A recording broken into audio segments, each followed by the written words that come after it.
നമസ്കാരം. സമഗ്രയിലേക്ക് സ്വാഗതം.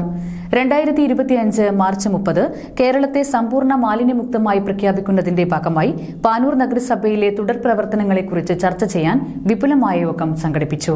2025 മാർച്ച് 30 കേരളത്തെ സമ്പൂർണ്ണ മാലിന്യമുക്തമായി പ്രഖ്യാപിക്കുന്നതിന്റെ ഭാഗമായി പാനൂർ നഗരസഭയിലെ തുടർ പ്രവർത്തനങ്ങളെക്കുറിച്ച് ചർച്ച ചെയ്യാൻ വിപുലമായ യോഗം സംഘടിപ്പിച്ചു. പാനൂർ നഗരസഭാ ചെയർമാൻ KP ഹാഷിം ഉദ്ഘാടനം ചെയ്തു. 2025 മാർച്ച് 30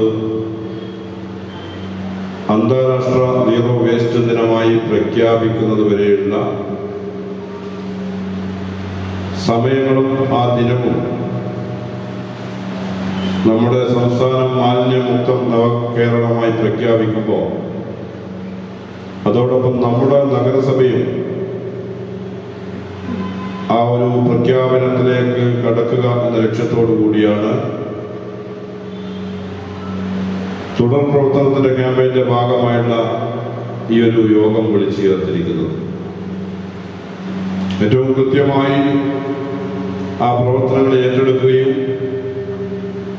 ഏറ്റെടുത്ത പ്രവർത്തനങ്ങൾക്ക് പൂർത്തീകരണം ഉണ്ടാകണമെന്ന ലക്ഷ്യ ബോധവുമുള്ള ആൾക്കാരാണ് ഇവിടെ ഇരിക്കുന്നത്. വൈസ് ചെയർപേഴ്സൺ റുക്സാന ഇക്ബാൽ അധ്യക്ഷത വഹിച്ചു. നഗരസഭകളെ സംബന്ധിച്ചിടത്തോളം കുറച്ച് പിറകിലാണ് നമ്മളുള്ളത്. അത് ഇനിയുള്ള കൂട്ടായ്മയിലൂടെ നമുക്ക് മുൻപന്തിയിൽ എത്തിച്ചേരാൻ സാധിക്കണം. എല്ലാ വിദ്യാലയങ്ങളും ഹരിത വിദ്യാലയങ്ങളായി നമ്മൾ പ്രഖ്യാപിച്ചിട്ടുണ്ട്.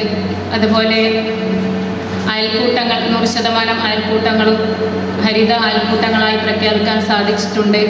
അങ്ങനെ ഒരുവിധ പ്രവർത്തനങ്ങളൊക്കെ നമുക്ക് പ്രഖ്യാപിക്കാൻ സാധിച്ചിട്ടുണ്ട്. സ്ഥിരം സമിതി അധ്യക്ഷൻ TK ഹനീഫ, കൗൺസിലർമാരായ Preetha Ashok, MDK Babu, MA Rajesh, P Savitri, ആസൂത്രണ സമിതി ഉപാധ്യക്ഷൻ TT Rajan master, PK Shahul Hameed, Bharathan master, JHI Deepalekha, വ്യാപാരി പ്രതിനിധി മോഹനൻ, ശ്രീജേഷ് മാസ്റ്റർ E തുടങ്ങിയവർ സംസാരിച്ചു.